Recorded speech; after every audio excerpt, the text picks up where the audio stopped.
Evening, everyone. Alsavin, is good to see you. Kosho Sensei. If you're not familiar, if you watch any of the videos on YouTube, he graciously gave us the intro music, the shakuhachi flute music. So he is the great master of the elusive and difficult to play flute. So Thank you, Kosho Sensei. So as usual, I like to just give a few minutes at the beginning. I call our rolling start. So we will, before we get into anything too detailed, just remind people where we are in the text. So we are still on our journey through the awakening of faith.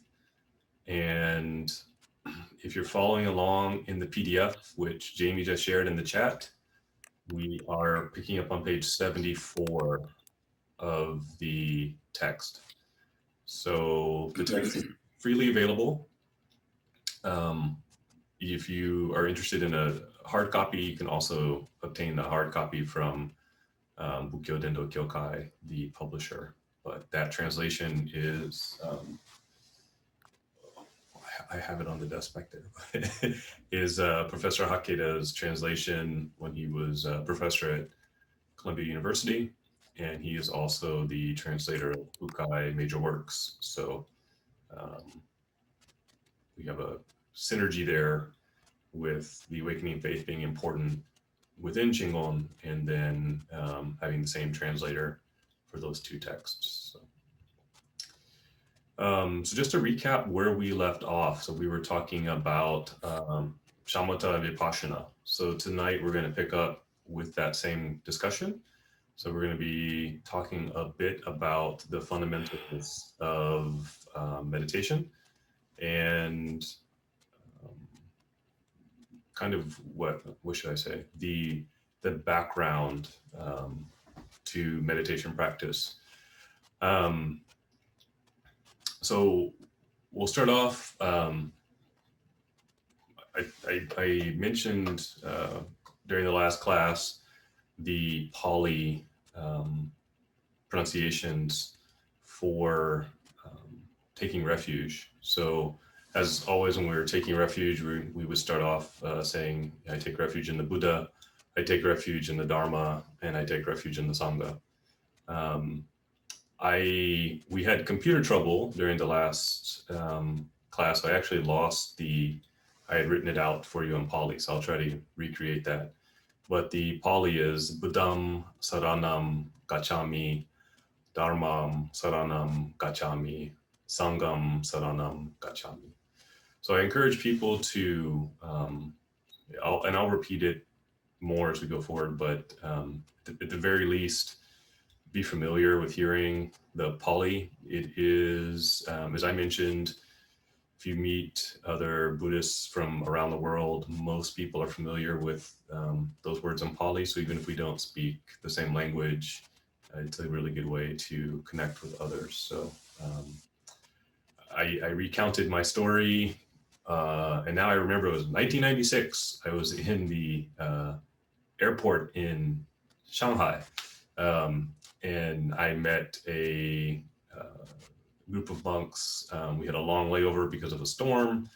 I couldn't speak any, we didn't speak the same language, but I went up and recited the refuge prayer in Pali, and we had a nice, whatever bits and pieces of English that we both spoke, or they spoke, we were able to communicate for a little bit. So it's a nice way to communicate and connect with people. The same is true for why we continue to do some of the prayers in Japanese. I often get that question. As Shingon temples, we are very much in the minority, being the few outside of Japan. So if you do visit other temples, if you happen to do the pilgrimage in Japan, if you happen to visit temples in Japan, being familiar with the prayers in Japanese again, that may be the only way that you do connect with people or are able to connect. So at the very least, you can go through the service together and have that that connection, so you're not completely lost. So in the English-speaking world, we're 5 temples in the mainland U.S. and about 12 in Hawaii. So compared to the 20,000 or so in Japan, this is a very small component. So I think it's useful to continue that. So in all full disclosure, when I first started, it was sometimes a tongue twister. So if you find your pronunciation is struggling at times, that's okay. I'd say, stick with it and try to, do the best you can. Even if it's slow, it's better than ignoring the Japanese altogether. Of course, we do English and Japanese. So you always have the meaning, but it's helpful to do that. So tonight we're going to pick up where we left off in the Awakening of Faith. So there on page 74. And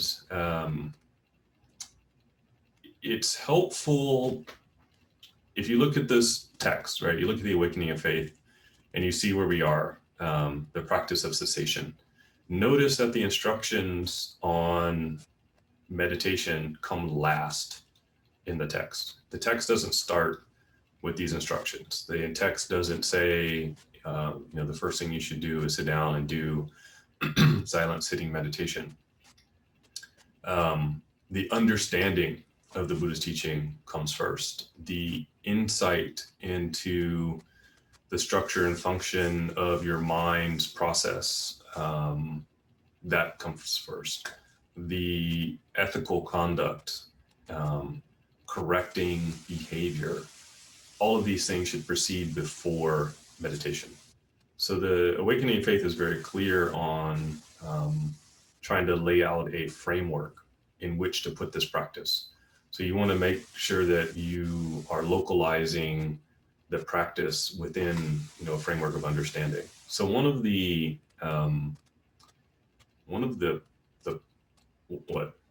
best word for this? One of the pitfalls, one of the dangers that we face in the West when we have comparatively fewer formal practice spaces is that we pick up a book on Buddhism, or we look into meditation practice and we start doing it, and we don't know how to explain what we're experiencing, or we don't have a good framework for what our bodies and minds are going through.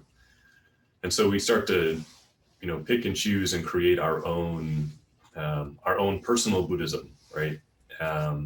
And it's sometimes quite different from what was intended. So if you look into the life story of the Buddha didn't just announce, meditation.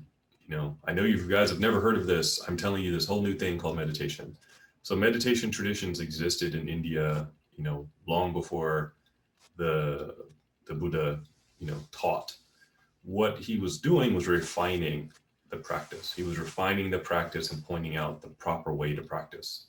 So that's, I think, a cautionary tale for us, so that we recognize there are many different types of meditation practice.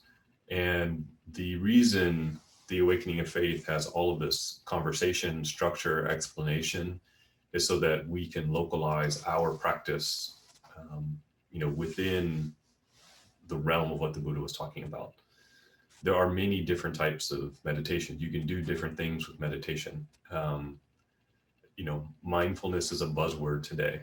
You can do many things with mindfulness that are not conducive to spiritual development. If you're an assassin, you're mindful, right? You may hide and be very careful, and know everything about the person you're going to take out. You're very mindful of their movements. All of that is mindfulness, but it's not spiritual practice. It's not beneficial for your development. So these things I think is important to notice. I think in the West we have an interest in meditation. People want to practice it, which is good. But consider again, you look at this entire text. Where do we find these instructions? It doesn't start at the beginning. So what comes first is this grounding, devotional practice, praising the three jewels. All of these things should precede the meditation. All of this understanding should come first. We often think of meditation as wellness. So this is how meditation is presented to us.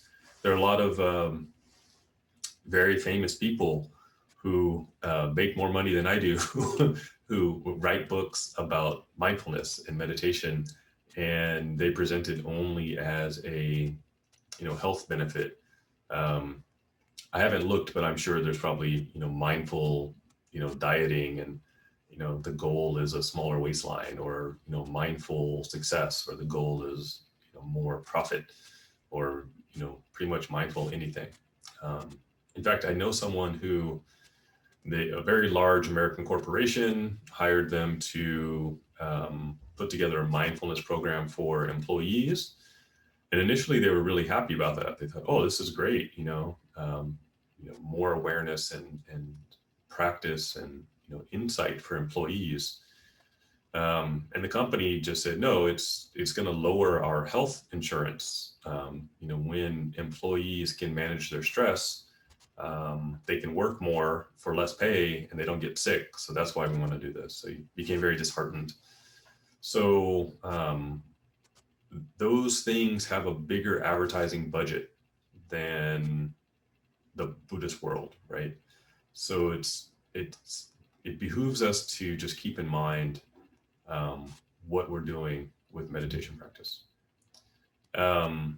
You'll also see meditation paired with a variety of different therapies, and this can be good, right? There's a lot of people in the psychiatric world that are using mindfulness and meditation. This can be very good, but I want us to not lose sight that that is not the totality of Buddhist practice. That is a slice. It is prescriptive. So we are looking at it from a much bigger perspective. So this is far more powerful than a prescriptive or medicine focused meditation practice.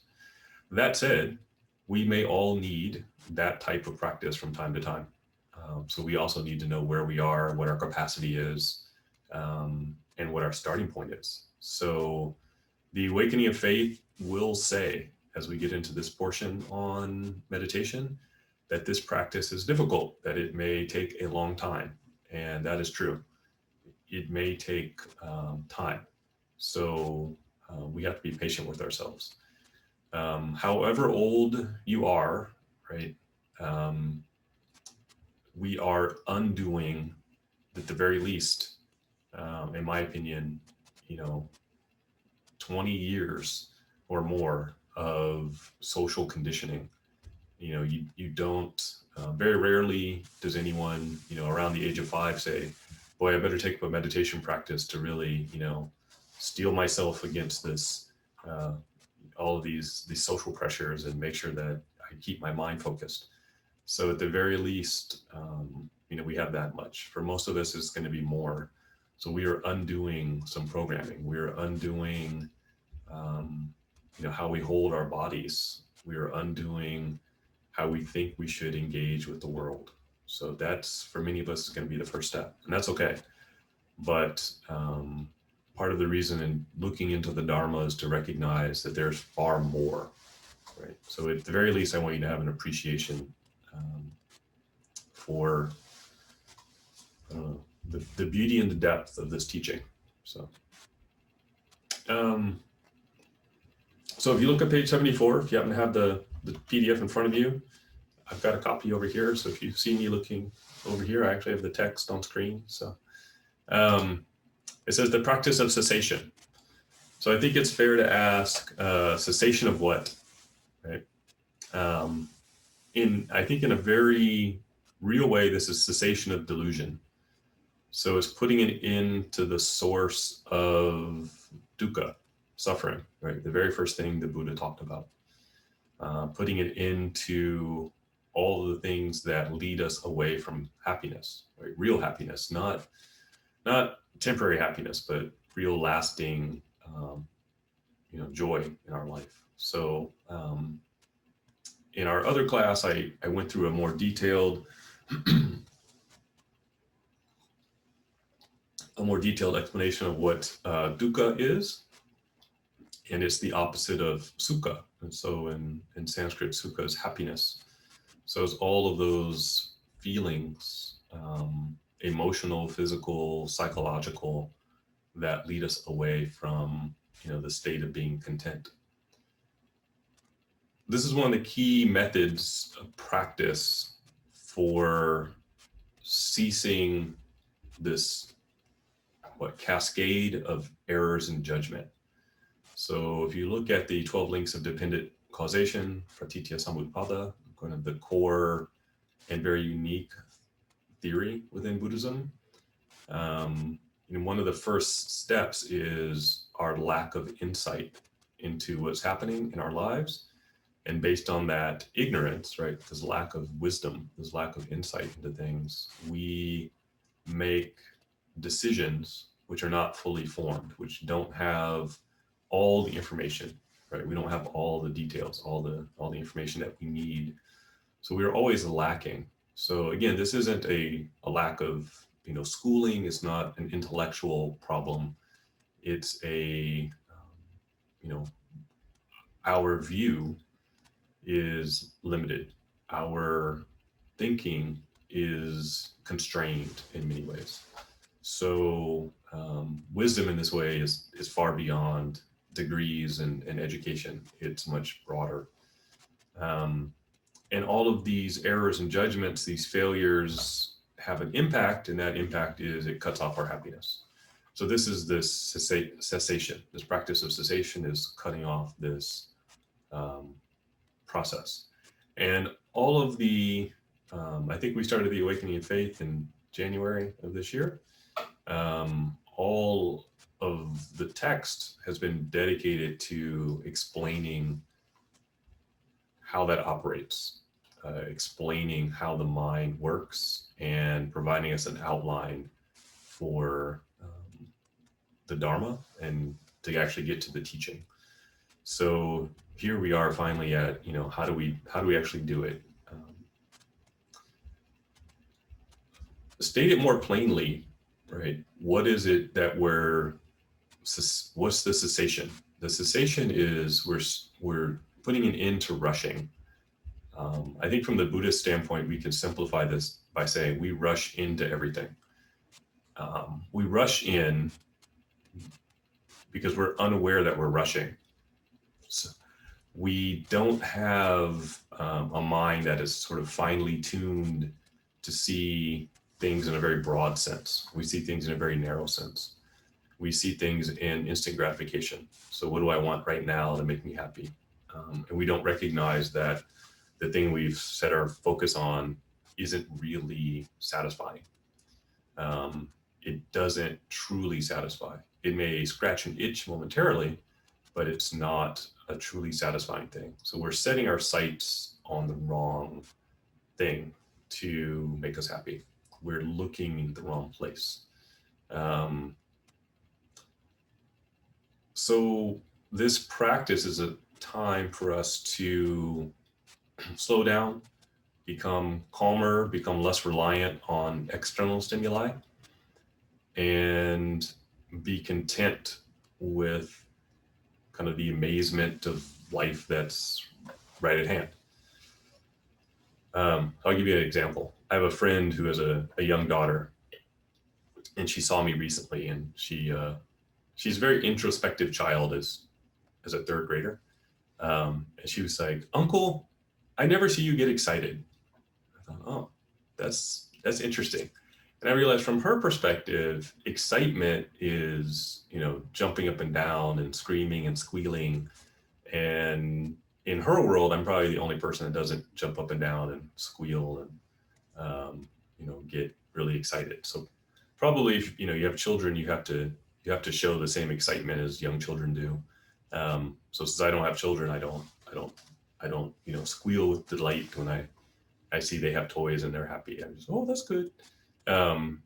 So in her mind, happiness is bouncing off the walls and making noise. So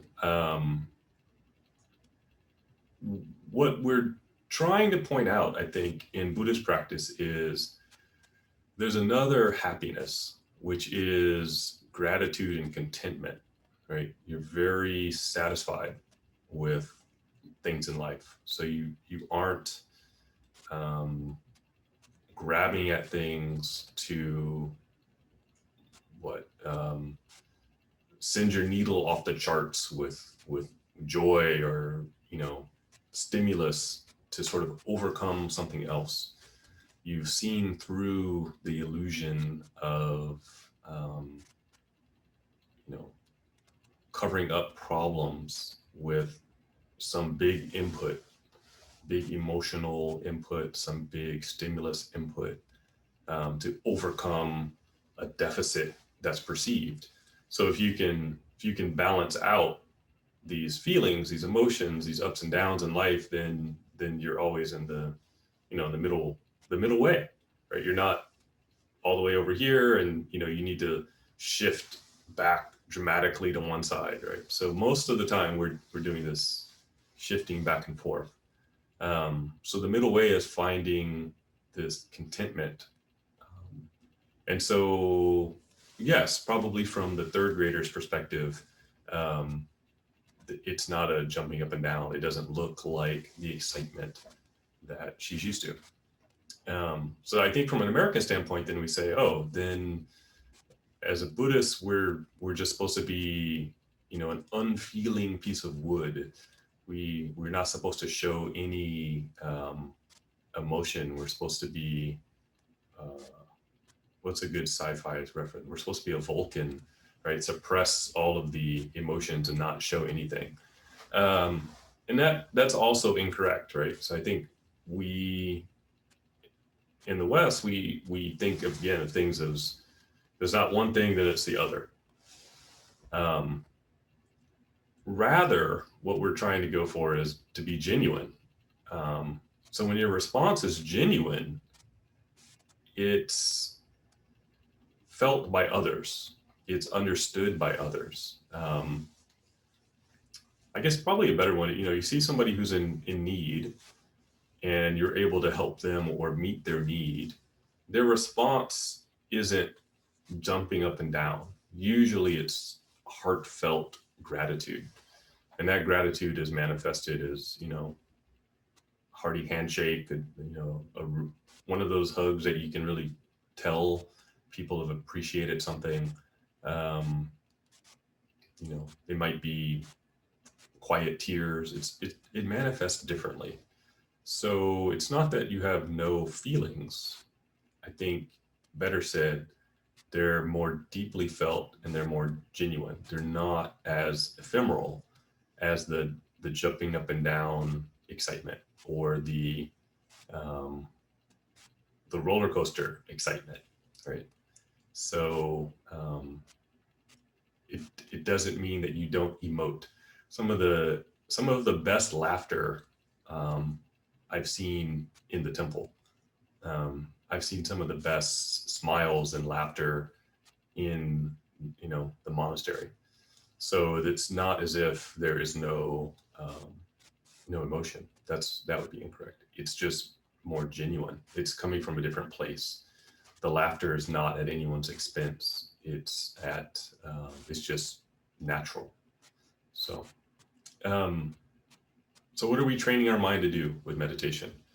We're training ourselves to see the arising of desire that stems from seeing the world around us incorrectly. So we look around and we see things in terms of what we want, right? So we look around and we say, well, either I want it, I don't want it, or it makes no difference to me. So we're trying to change our minds so that we're not viewing everything in a self-interested way. This is someone asked me recently. They were looking at the temple. Why are people's heads shaved and why do they wear robes? And you're removing outward symbols of beauty and using clothing that hides the body's form, because we aren't aware all the time of kind of subtle violence that's happening when we are always looking at people in terms of attractiveness, or always looking at people in terms of their desirability. So if you can remove that competition that's happening all the time, it changes your perspective on things.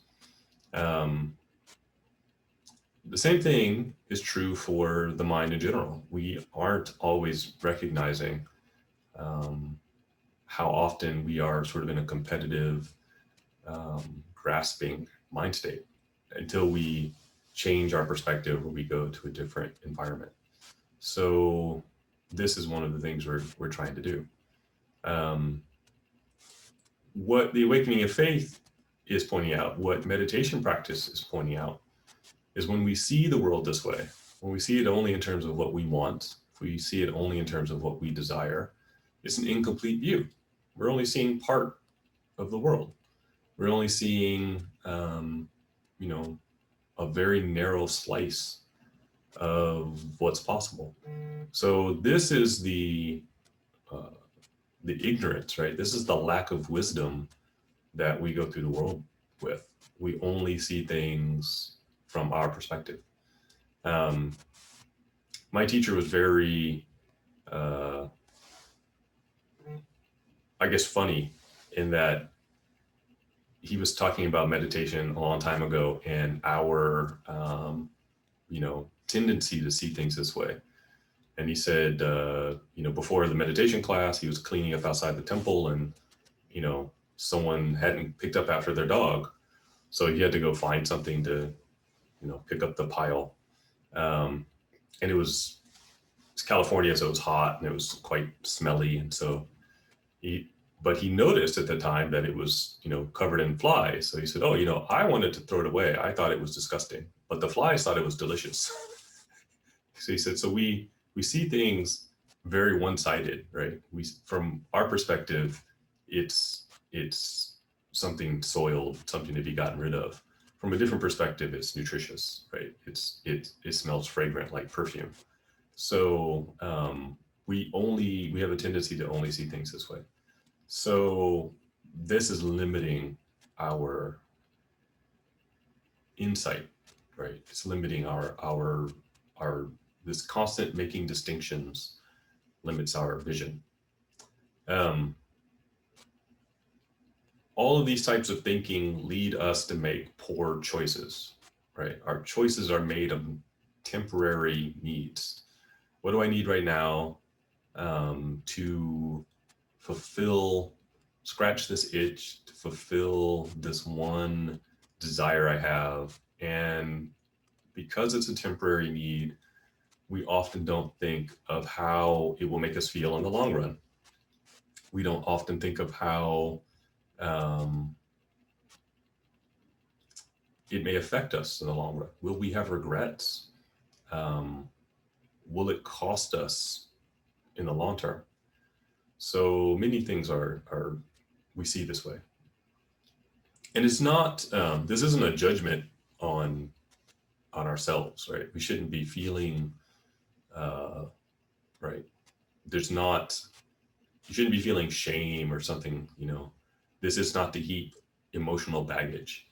This is the awakening of faith is trying to help us recognize how the mind operates so we can change its operation.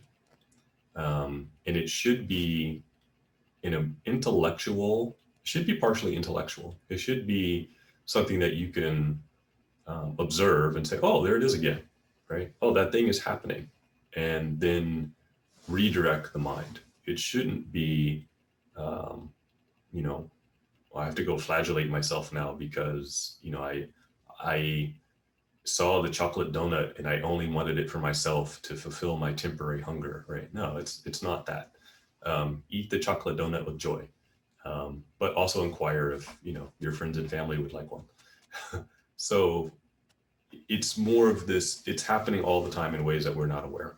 It happens to us in society, and for a lot of ways, we are programmed by our upbringing to see the world this way. And it's deeply locked into our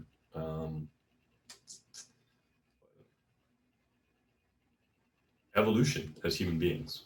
So this is a partially, brainstem functions. What do we need right now?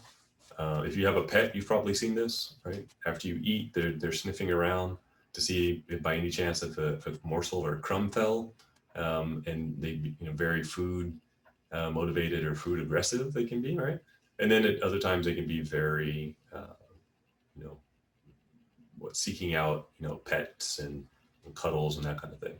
So we have the same tendency. We can think beyond it, but in many aspects of our consciousness, it's still happening and we're just not even aware.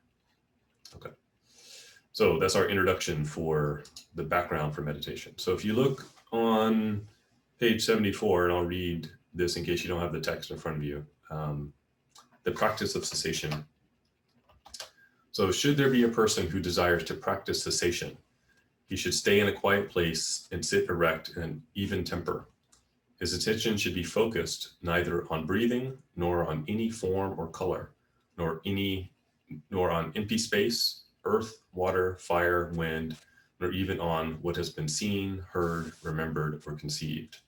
All thoughts, as soon as they are conjured up, are to be discarded, and even the thought of discarding them is to be put away. For all things are essentially in the state of transcending thoughts, and are not to be created from moment to moment, nor to be extinguished from moment to moment.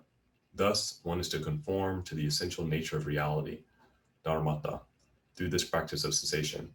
And it is not that he should first meditate on the objects of the senses and the external world, and then negate them with his mind.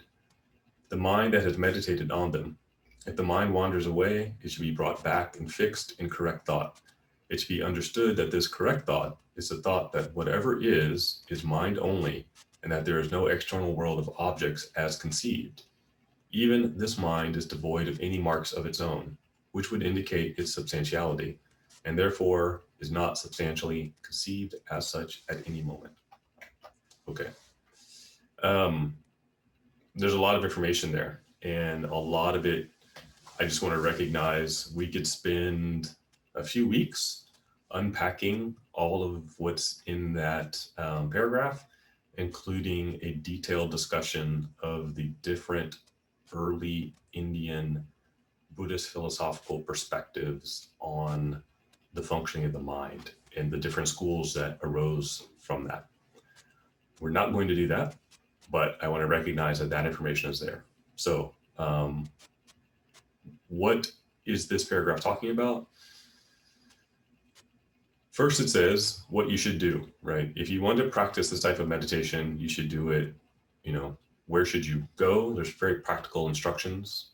And then it talks about how the mind functions. So to quote my teacher, it's easy to say, but very difficult to do. First step, calming the mind. So the first step is just calming, relaxing, practicing tranquility. So the instructions are provided, very basic. Go someplace quiet. Sit with an even temper. So I think if you read closely, this is instructions on engaging in prolonged meditation, like a meditation retreat, or where you should go to do your meditation, not that you need to leave the world forever. And the only way to achieve this is to withdraw permanently. And you'll see that in the next paragraph. But it is recognizing that this is going to take time, and the best situation, the best circumstances you can put yourself in are to shift your location. right? Go someplace where you're going to have fewer distractions, because you're going to be working on a process that is different from your day-to-day life. These are supports to practice. These are, the best way. If we don't have the best way, we should at least try to find a quiet place at home. It is much easier to meditate in a quiet place than it is on a train platform or something like that. It talks about where we should place the mind, right? So it says, don't fix the mind on the breath, on form, or on, any of the five elements: space, earth, water, fire, wind. These are ways of saying you don't need an external object to focus your mind on to do the meditation. The mind should be relaxed and unfixed. It should be, free in many ways. The text will go on and give us more descriptions, more explanation, thankfully, because otherwise that's a bit cryptic. But this is the ideal way of ceasing, or practicing cessation. So that's step one: find a quiet place, right? Step two: what do you do with the mind? So it says, try to settle the mind on nothing in particular. This is very difficult. We are educated and socialized to focus the mind on something. So if you don't, your mind will find something to focus on for you. So if you, suddenly find yourself daydreaming or humming a tune to yourself, it's because your mind wants to grasp onto something. It wants to, hold on tight. There's a little bit of a fear. This is coming from my early experience in meditation, that when you stop grasping, the mind almost feels like it's falling, like it doesn't know what to do with itself. So it can be a little bit scary in the beginning, but through practice, you can begin to do this. What do you get after that? You get open awareness, right? You can be aware of far more when the mind isn't jumping from thing to thing to thing to thing. So one part of meditation can be you're fully focused on one thing, or as the instructions here are, you're opening the mind to not be focused on any one thing. That for most of us is probably a new experience. Don't worry, the text will give descriptions and explanation on how to get there, but this is one of the ultimate goals. Can you just have open awareness, completely aware? How do you accomplish it? Right? Practice. It requires calming, and it requires learning to recognize when the mind is calm and what happens when the mind can be calm. So remaining in a quiet place, right? Very practical. Reduce the rat race life. Where is a quiet place? Traditionally, that's deep in the forest or in the mountains. So that's where you generally find, traditional monastic practice spaces. The second part of the instructions, maintain the precepts. So the Awakening of Faith has gone through, prior to this section, a detailed explanation of all the ways that, and reasons why you should move your life and behavior to be in accordance with the precepts. So you're reducing your karmic obstructions, right? So imagine you go off into the forest and you're meditating, but every night you run back into the city and you party real hard and you run back into the forest and try to meditate. So the nightclub music is going to be going through your head. It's difficult. So at least for a time, try to pull away from that and let the mind be calmer. The other reason for maintaining the precepts is you're reducing feelings of regret. So we may not recognize the things that we regret or have feelings about, or we wished had worked out differently. But that's one of the things that generally comes up for us when we do meditation practice. The moment that we slow down and look into the mind, a lot of the things that we have emotions about are going to come back up. And the reason for that is we spend a lot of time seeking out stimuli, seeking out things to cover up our emotional, feelings, regrets. So a lot of people find it very hard to be quiet. It can be very disturbing for many people. I've actually seen this. It can actually, be very difficult. I've seen people run out of meditation sessions because too many things came up. So we have to try to bring ourselves back and sit again. The other practical instructions here are you need sufficient food and clothing. So again, it's the middle way. If you are insecure about the basics of life, you're not going to be able to meditate. So if the point is not to pick up the awakening of faith and say, okay, I'm just going to walk away from everything and go meditate in the forest. If you haven't taken care of the basics, there will be problems. If you're sitting in the forest, you're like, this is great, except for I've left my family and they can't pay the mortgage now and they're going to be homeless, then regrets, right? So it's not meant to be a radical departure from your daily life. You have to have a logical understanding of when, how long, what's the right environment for all of these things. And then if you're actually in a meditation retreat or you're in a monastic setting, but it's also helpful regardless of where we are, part of the traditional instructions are to reduce our extraneous practices. So how many other things do we do during the day that distract from meditation? So if you're in the temple, then you're not, going to the day job and doing these things. But if you are,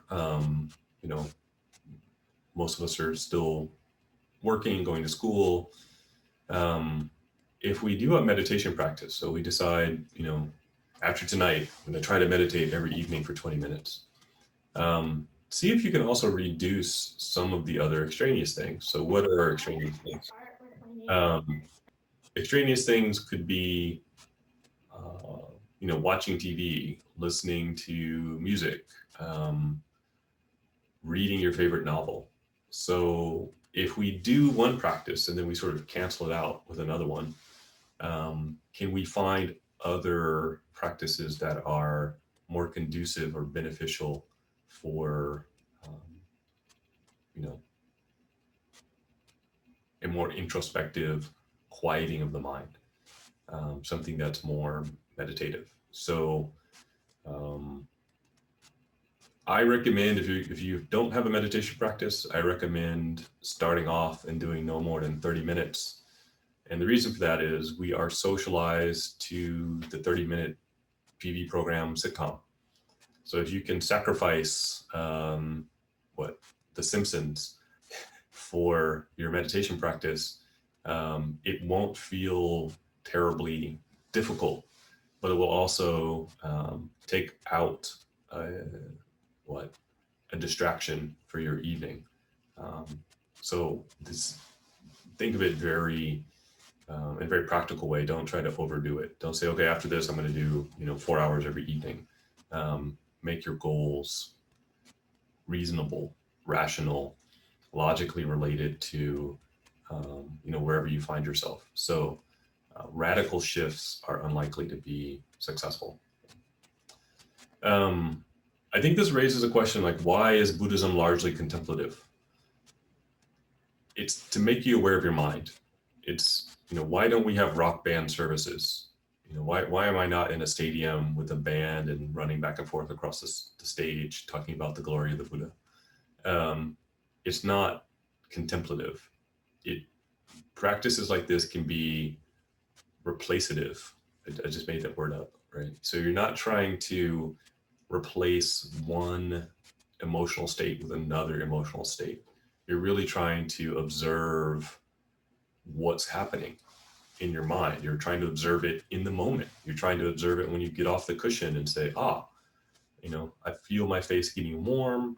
I'm about to say this 4-letter word, but because of my meditation practice, I'm catching myself and I'm not going to let it out, because that I will have regret and I don't want to deal with the regret. And so deep breath. And then over time, it doesn't come up any longer. So these are, some of the benefits, but this is one of the reasons why we have a more contemplative practice. That doesn't mean there are no services or practices that are not active. If you've ever been to a Shingon Goma, the fire is raging. There's people with shakujo, and there's very loud chanting of mantras. It's very energetic, but it is meditative and focused. But it is not mindless. It is not just to replace one emotional state with another. So there are different practices. The key to practice is slowly weeding out your thoughts. So when the Awakening of Faith is here saying, you're going to look at your thinking and not place the mind anywhere, that's sort of the ultimate goal. The process is going to be slowly weeding out, allowing thoughts to subside, right? Just becoming aware. So first, and this is a unique thing in Buddhism,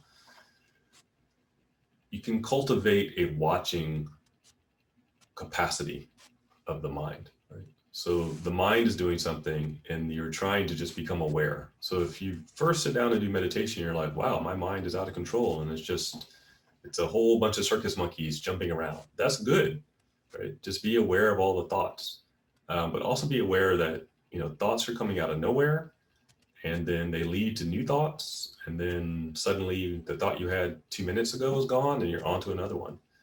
And recognizing that we're not really aware of this kind of storm that's going on in our mind, this process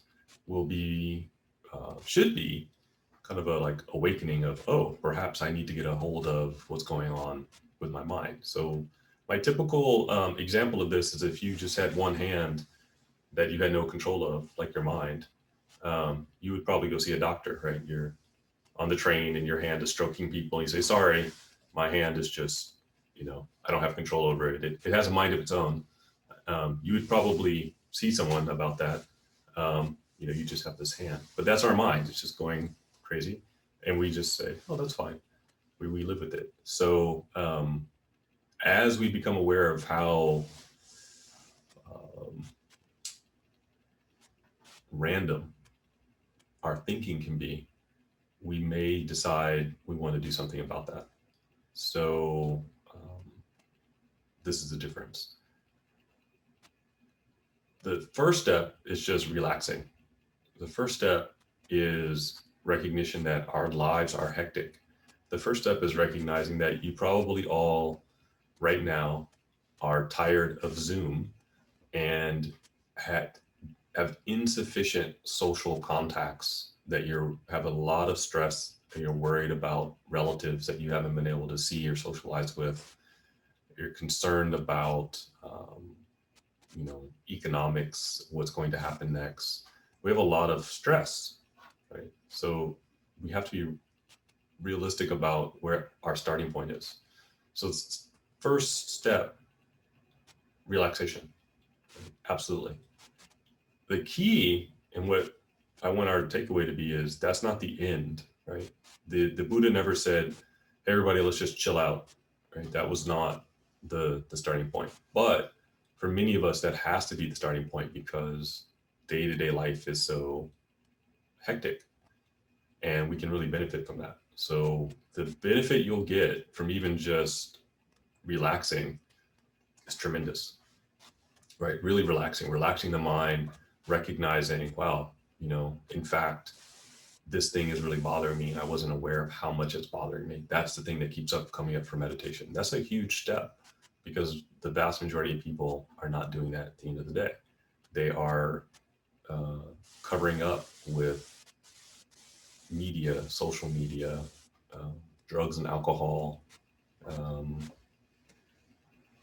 Yeah, those are the things that people are using. Okay, so the basics. So last time we went through the basics of meditation. So I'm going to go through them a little bit quicker tonight, and then we'll get on to doing some meditation. This is also implicit in the instructions in the paragraph we just read. So it just says sitting, but the first is focusing on your legs. So how are you sitting? So right now I'm sitting in a chair. If you are sitting in a chair, your feet should be flat on the floor. If your feet don't reach, please put something under your feet. Years ago, I would say a telephone book, but no one has those anymore. But try to find a blanket or something firm so that your feet are flat. It is better to sit at the edge of the chair rather than to sit back. So you don't want to sit back and then, nod off. So you want to sit upright. The ideal posture puts a slight tilt in your pelvis so that your spine can be more in line, so you can sit up straight more naturally. So you want a stable base. So that's the first thing. If you're able to sit on the floor, then cross leg, half lotus, or full lotus, whatever is comfortable for you. The last thing you want to do is choose a position that is not comfortable. You don't want to be in pain. That is not the point of meditation. If you can eventually get to half lotus or full lotus, that is great. Ask any of us, if we were all together in the temple right now, I'd look around and there would be a few of us sitting in full lotus. I'd be willing to bet everyone who is able has been doing it since they were very young. I've been sitting full lotus since I was 2.5, because I mimicked my mom doing yoga in the 70s, and she couldn't do it then. And I was like, oh, are you trying to do this? Because kids are made from rubber. So please be kind to your hips and your knees. The key is just that you're sitting in a posture that is less likely to send you falling asleep. Arms and hands. So you should have your hands in the traditional meditation posture, right? Resting in your lap. So my chair has armrest, unfortunately, but you can rest them in your lap. So I recommend a dining room chair if you're using a chair, right? Something without arms so you can sit. Your back should be straight, and this straight is not military readiness straight. This is, you're sitting up straight, but you're not tense. You're just not slouched. So you want to try to find that happy medium. A good way to find that is, you want to sway back and forth and side to side, and then you'll sort of figure out, bending the spine, like, oh, this is a comfortable position. It may take a little while, but you'll find it. And when we can all be together again, please come to the temple, and sometimes find adjustments make a huge difference. But most important, don't be uncomfortable. So if you find that after 5 or 10 minutes, something is hurting, you're probably holding tension. So try to relax that area. The eyes should be not fully open and not closed. So you should have your eyes looking down the bridge of your nose, or sort of 45-degree angle, and it unfocused. So you're just allowing the eyes to relax. You're relaxing your gaze. And that also means relaxing the focus of the eyes. If you see a lot of Zen temples, they will face a wall. That can be helpful, so there's no distraction in front of you. So if you're doing this at home and you don't have a special place, I would say just turn the chair around so that you're about 3 to 4 feet away from the wall, and just let your gaze soften. If you have a larger room, but you don't want anything in front of you that's very distracting, that's the key. The Mouth should be closed. The teeth are touching, but not clenched.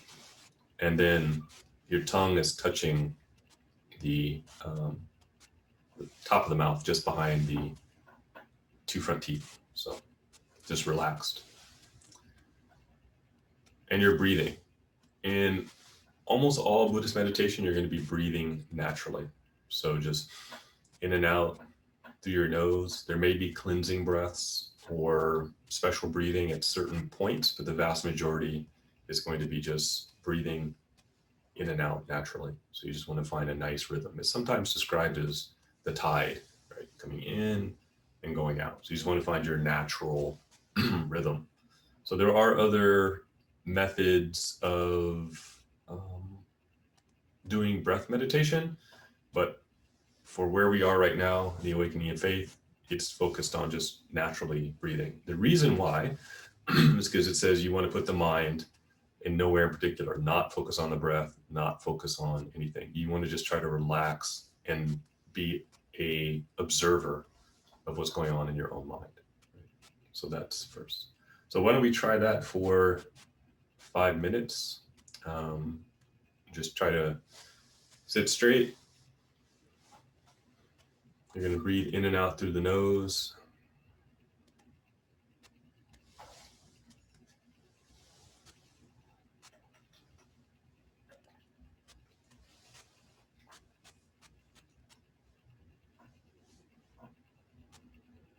You're going to have your eyes slightly open. Relax your gaze.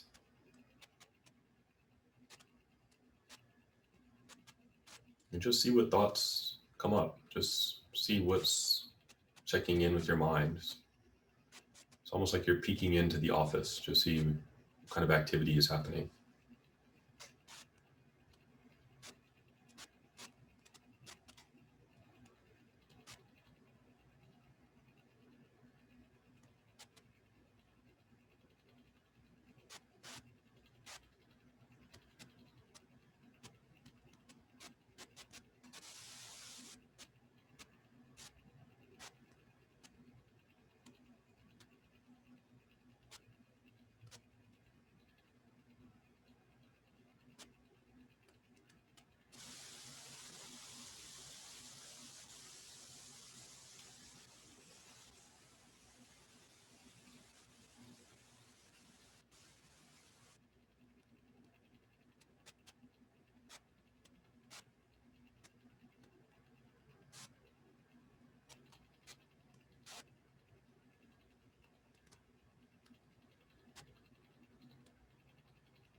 Okay.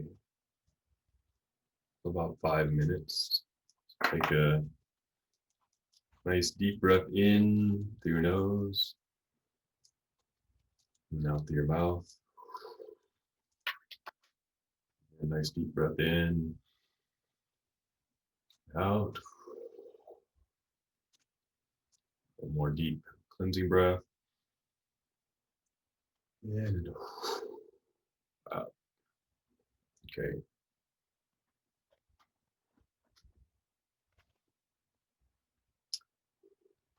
So your mind probably told you all the things that it was thinking about and which you may not have been consciously aware were running around in the background. And that's good. Your very first step is just to begin observing. And as the text said, not grasping onto any one of them. So eventually you get to the point where you see them pop up and then you don't follow, right? You don't give life to any particular thought. So your mind says, "Oh, we're thirsty," and then you don't go to the next step of, I want Coca-Cola or Pepsi. I never liked Pepsi because of that old commercial with the Pepsi guy, and you remember that? And there was a Cola Wars I holding in the 80s, and the 80s were such a bad time because my hair wasn't the right style. And gosh, I hope no one sees a picture. And then suddenly you're far down this route. So that's our normal thought process. So part of meditation is just seeing it, and can we not grasp on? Can we not latch on and give those things life? So then you find the mind is more, you start to see the full capacity of the mind that you have. But the awakening of faith here is saying we can get an even broader view, right? There's a deeper skill that we can address. So if you look back at the text, and I'm going to skip forward slightly just to give context. So we read the first paragraph there from page 74 to 73. 74 to 75. If you look past the next paragraph that says, even if he arises from his sitting position and engages in other activities. So this paragraph describes that you should eventually be able to take the meditative experience off the cushion, right? So this isn't, you're not expected to be in meditation your entire life. You go to the next paragraph. It says, next, as a result of this samadhi, a person realizes the oneness of the world of reality, Dharma Dhatu, the sameness of everywhere and non-duality of Dharmakaya, of all the Buddhas and the bodies of sentient beings. This is called the samadhi of one movement. It should be understood that the samadhi of suchness is the foundation of all other samadhis. If a person keeps practicing it, then he will gradually be able to develop countless other kinds of samadhis. Samadhis here are states of meditation. The reason I want to skip forward is this is the key goal of almost all Shingon meditation. This identifying yourself, the phenomenal world around you, all other sentient beings, and the Buddha as one, seeing that they're all the same, seeing that they're all connected. It's not you over here and other people over there and the Buddha, some concept up there. It's that it's all connected. It's a very beautiful sentiment. It's very much connected with the power of compassion. It's very much a deep meditative insight. Many of the Shingon meditation practices are geared to trigger this type of insight. They are designed or have as a component the remembering and recognition of this insight. So they're not only the watching of thought, they're not only trying to reduce the mind's chatter, they are also the development of this insight, right? This insight of, can I No, can I break down the barriers of seeing distinctions, right? I don't see distinctions between myself and others. I don't see distinctions between myself and the world. I recognize that others in the world are part of me and I'm part of them, as same as I am part of the Buddha, the Buddha is part of the world and part of sentient beings. So this is a very different insight than, I'm going through the world and what do I want? I don't want that, so get out of my way. Right? It's very much a connected, compassionate view. And the next meditation we're going to do, the Sokokan, the vocalization meditation, is geared toward activating that idea. Is geared towards helping us develop that insight. So that's what we're going to do next. So if you're worried that you don't memorize it all tonight, don't worry, we will do it again. This is to introduce it, right? So I'm trying to give some background and context for the meditation, and then we'll do it again. Whatever we do tonight will act as relaxation, right? No one's going, well, maybe one of you will get it and you will float off your cushion and I will be like, oh, good. But tonight, perhaps, we will just feel like, oh, I feel more relaxed. But the key is I want you to compare this practice with our first 5 minutes. So any formal meditation practice in Shingon is ritual meditation, meaning there are steps to get into it and steps to come out. So those steps to come into it would be enter the space where you're going to do the meditation, and you would bow 3 times to the Buddha, right? So normally and traditionally that's 3 full prostrations. Then you're going to recite the awakening of the mind of enlightenment. So in reverence of faith, I seek the unsurpassed awakening. May I, together with others, realize the truth of the Buddha, cross over the sea of birth and death, and reach the shore of liberation beyond. And then reciting the mantra, Om Bodhicitta Buddha Hadayami, Om Bodhicitta Buddha Hadayami, Om Bodhicitta Buddha Hadayami. So the mantra has that idea encapsulated in it. So if you participated in Shingon services, you'll recognize the mantra, right? At least recite that mantra at the beginning of all the services, as part of all the services. So that's awakening your mind, right? The compassion, the idea that you're not doing this only for yourself, but you're doing it so that you can develop yourself to lead others, right? So aspirationally, we're on this bodhisattva path. The next is the Samayakai, the Samaya Vowel. So I, a child of the Mahavajrayana Buddha, pledge my life to the Buddha's way of life, which he laid down for us to walk. I resolve to follow his example and labor earnestly for the welfare of all mankind. On Samaya Satoban, on Samaya Satoban, on Samaya Satoban. And then you begin the meditation. So these are the first steps. So like I said, we'll review this again. So in much the same way, you want to find a comfortable position.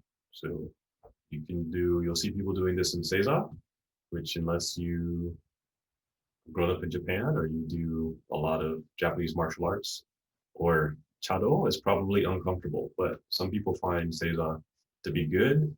One of the benefits it does align the hips and the spine, so you can sit more straight. But sitting in a chair, like I'm doing right now, is fine. Sitting on a cushion, all those things are fine. Left hand, right hand, thumbs touching, and then in the lap. So you want to find your center of gravity. So you're going to sway side to side, front to back. And you'll find that position where you don't need a lot of tension to hold the spine upright. And the next step would be adjust your breath. So in this meditation, this is going to be a little bit different. You will close your eyes. You're going to take a nice deep breath in through your nose, and then let that cleansing breath out through the mouth. And nice deep breath in through the nose, out through your mouth. And again, as you inhale, you want to feel that breath going all the way deep to the abdomen. And then as you exhale, you visualize any negative emotions, any tension leaving your body with your breath. You visualize you're inhaling pure air and exhaling any negativity, any tension, any anger, any frustrations. Inhaling what feels like a white mist coming up from the ground, nice pure white mist from nature. It's filling the body, and then exhaling any tension. Right? So nature has a way of taking care of, just like a compost pile. Right? For nature, it will break down, turns back into nutrients. So we're inhaling that pure air from nature. We're exhaling anything that we no longer need. We let nature take care of it. So all the impurities, negativity go out. So you want to repeat that until you start to feel relaxed. So after that, you'll be breathing in and out through the nose. So the sokukan is vocalization meditation. So you will be vocalizing the syllable on your exhale. So please keep your microphones off during this time, otherwise it's feedback. But usually when we're able to do it together, everyone can hear everyone's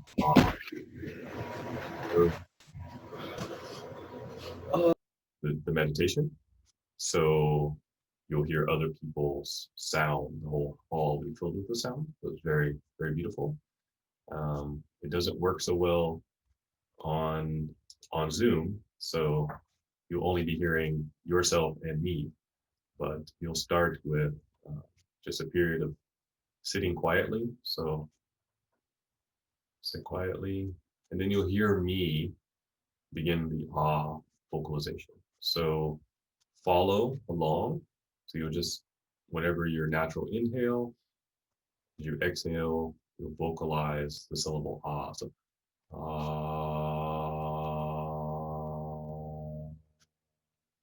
so whatever's the natural length of your exhale. All of us have different lung capacity. Our lungs are different sizes. So just natural inhale, and then you're exhaling. I will keep count. So when you hear me stop, then also please stop and just go back to breathing naturally, inhaling and exhaling through your nose, your eyes closed, and just feel your inner quiet, your inner peace, your relaxation that results from the vocalization. Okay. So eyes closed, breathing in and out through the nose peacefully.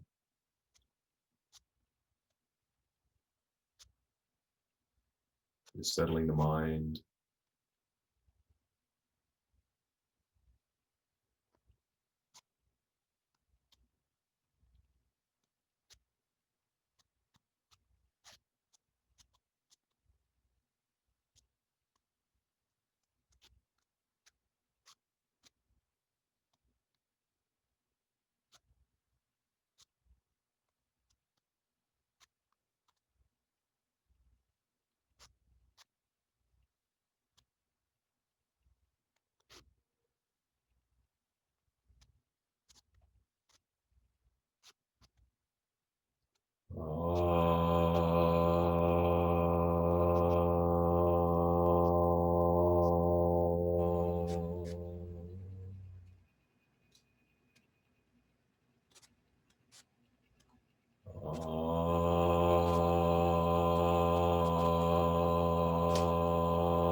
Slowly open your eyes.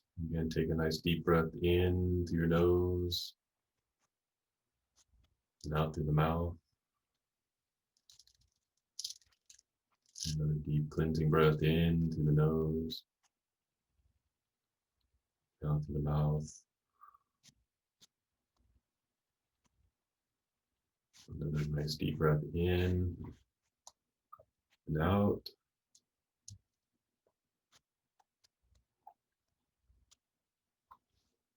Have your hands in Gasho. End of the meditation, we would say, through my meritorious power, the consecrating power of the Buddha, and the power of all surroundings, I abide in the universal offering. And then reciting Kodaishi's mantra, Namo Daishi Henjo Kongo, Namo Daishi Henjo Kongo, Namo Daishi Henjo Kongo.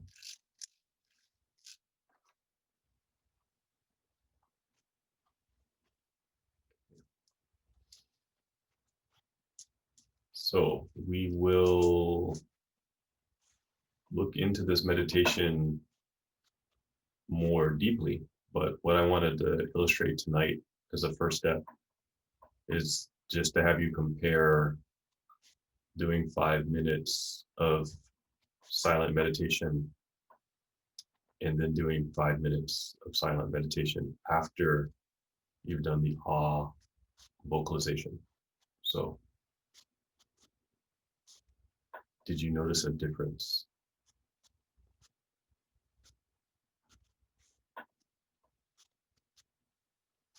I'm going to be challenged. Nobody in Portland can answer this question. So if you're outside Portland and you want to answer, did you notice a difference? You can use a chat or screen. It's either one.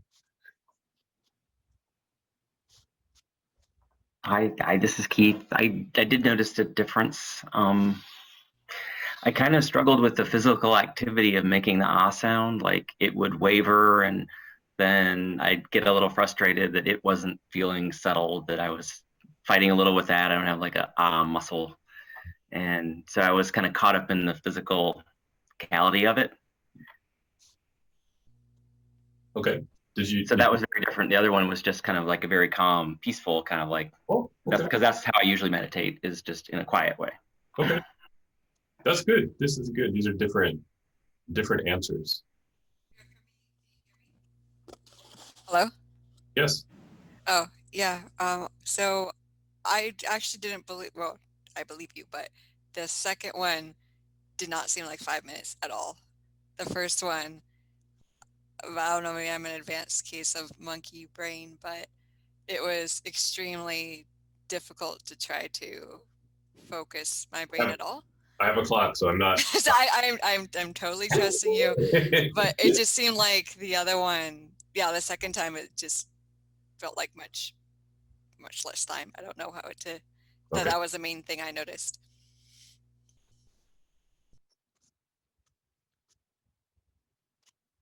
So this is good. I'm glad Keith gave his experience. I usually ask this question when, especially if people are new to this meditation. The results tend to be about 85% of people say they felt more relaxed, or they felt their mind was more focused after doing the vocalization. But I think in Keith's case, if it's something very new to you, it may be different. And for many of us, this is a mantra practice. So it operates close to singing. So if we don't have, or we're uncomfortable with this kind of out loud meditative perspective, it may be a little jarring. But I want first just to compare the two, because we can use, although there is a much deeper insight and compassion building component of the Asukokon, the vocalization, it also can be very helpful to just relax, right? So what do you say when you really right? So this is kind of a natural, one of the most fundamental vocalizations in language. So there's a lot of theory about its capacity just to be relaxing for us.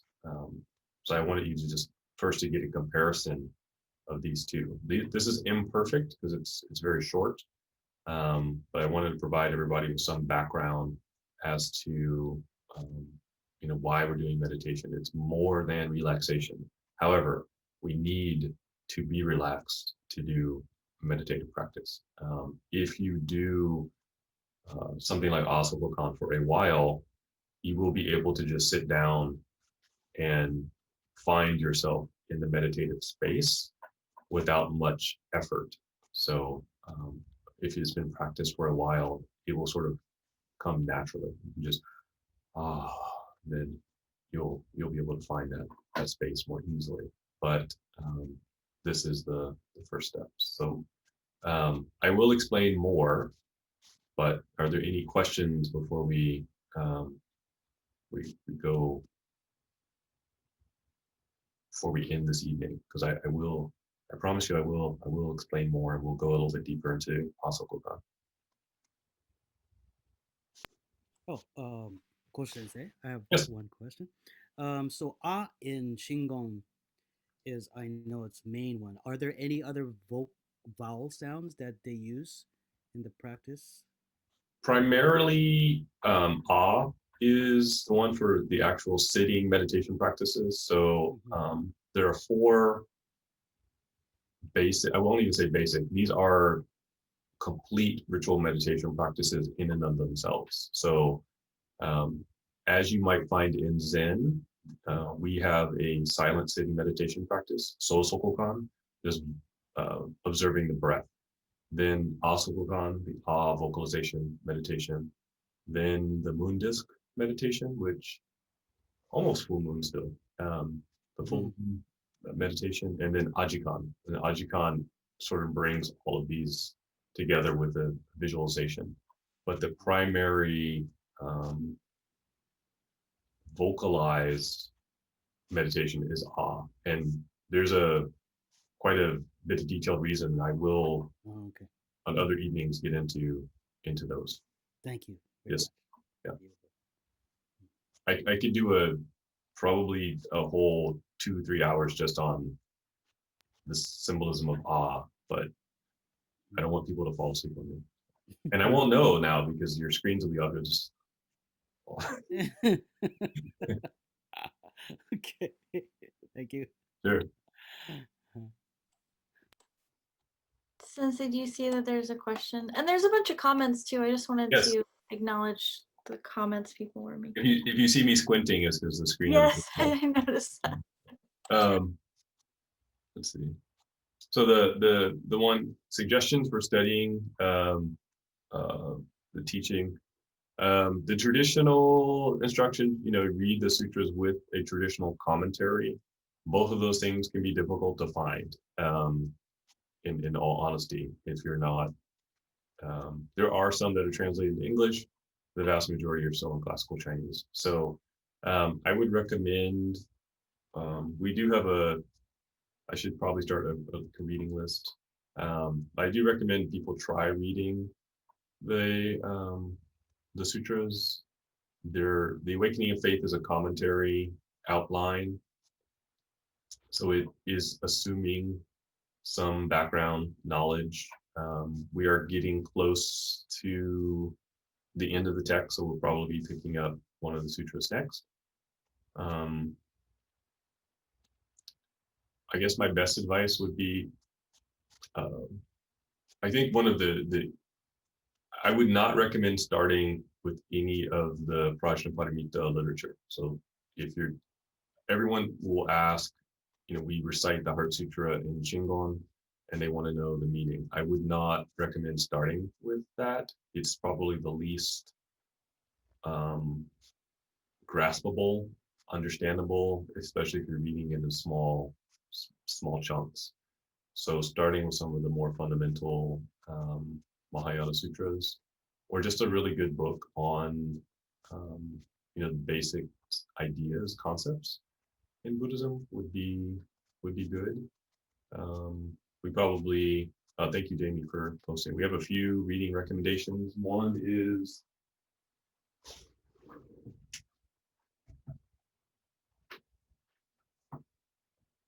Asvagosha's The Life of the Buddha.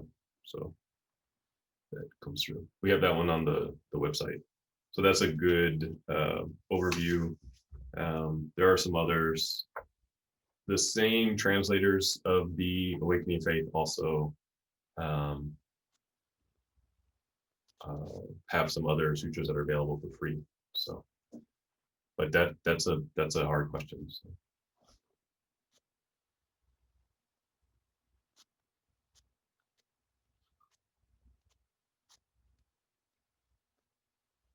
Well, is there a difference between reading sutras silently and reading them out loud? I would say yes, because in the temple environment, we are reciting the sutras every morning.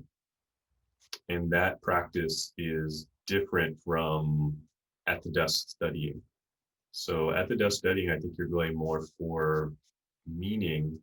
Traditionally, when we are chanting or reciting the sutras out loud, you're offering the teaching to others. I've actually heard people in Japan say that's the way you communicate with the Buddhas. So historically, out loud recitation was to help with memorization.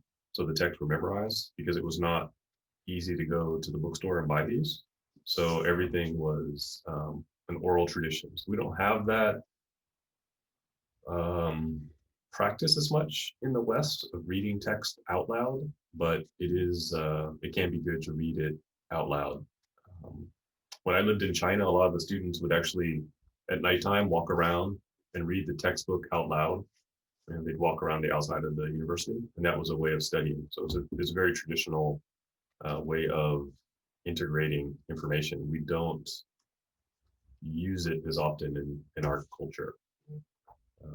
When I was younger, they would recommend it to kids, but I really haven't heard that said so much anymore.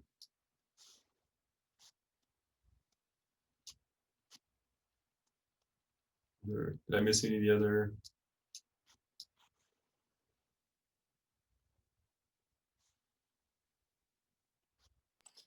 Coach Sensei, you may have answered this already, but I didn't hear it, so forgive me if I'm repeating what's already been said. Sure. Warren asked a follow-up question about in the chat it says, sorry, do you mind if I ask you to clarify starting as in jumping in to, or if someone is new? I think starting. So we will, when we finish the Awakening of Faith, I think this is about the text, we'll be starting with a whole new text. So we'll start a whole new lecture series. So you can join and continue with that, but we're gonna move on to a new book. So it'll be new to everybody. Now I see why I got confused. Thanks.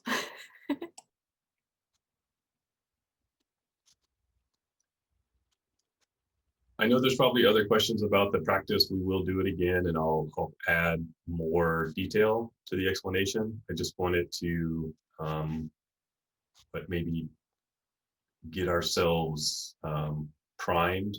And there's quite a bit of explanation, and it does connect to this section in the Awakening of Faith. So now that we're in the practice section, I want to slow down a little bit and give us a chance to think about what we're trying to do with meditation. And to be honest, one of the reasons why meditation is not the primary practice in the Buddhist world. If you go, I would be asked the question all the time, how many hours a day did you meditate when you lived in Japan? I would say none. We did not have, meditation was always considered to be an advanced practice and something to do only after you had cultivated other practices. So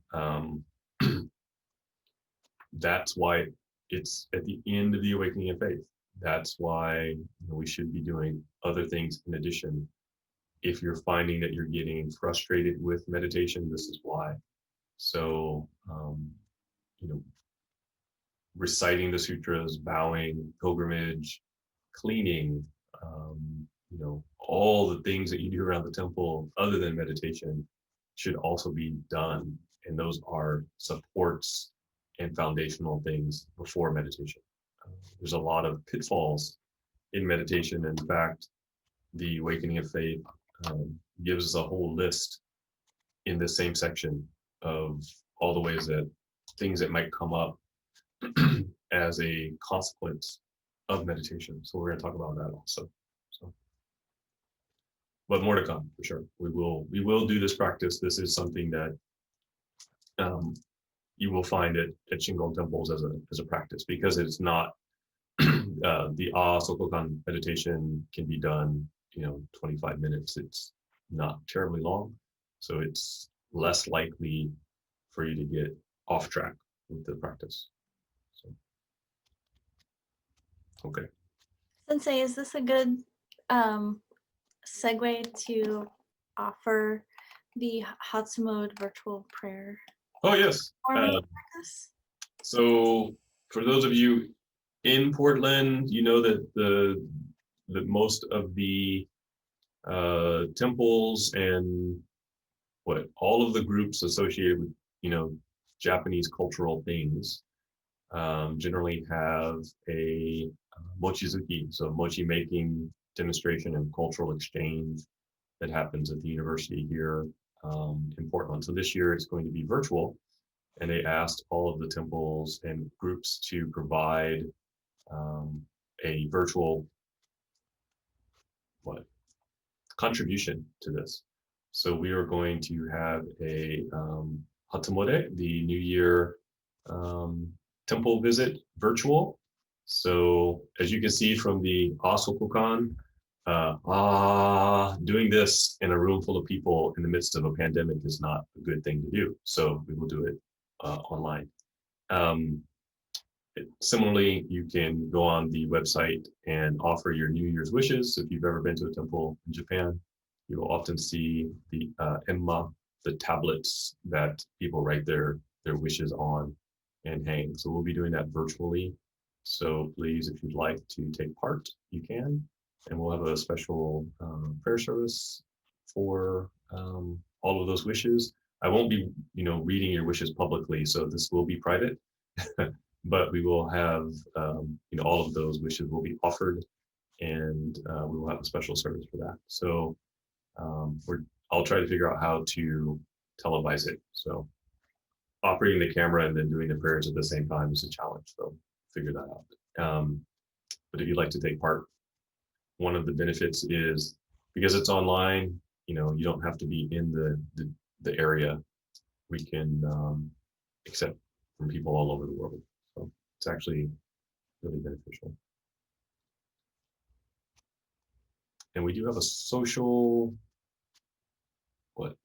time, conversation, poetry, and sharing time coming up. So that look for that on our website and calendar. It'll be December 19th. So that's coming up if you'd like to just try to give some space for people to connect outside of the lecture and get to know one another and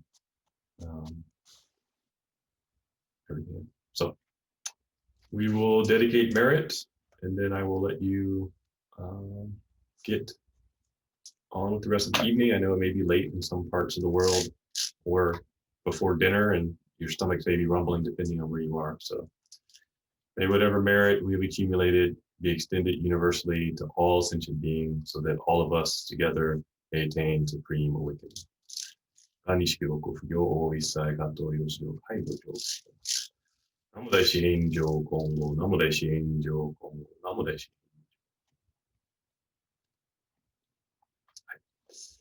So please, everyone, stay safe. Just keep your spirits up. Please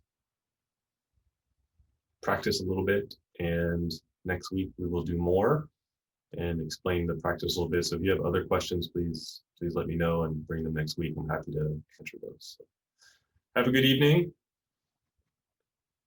hope to see you all soon. It's really great to see so many people online tonight. Over 20. This is great. Have a good night.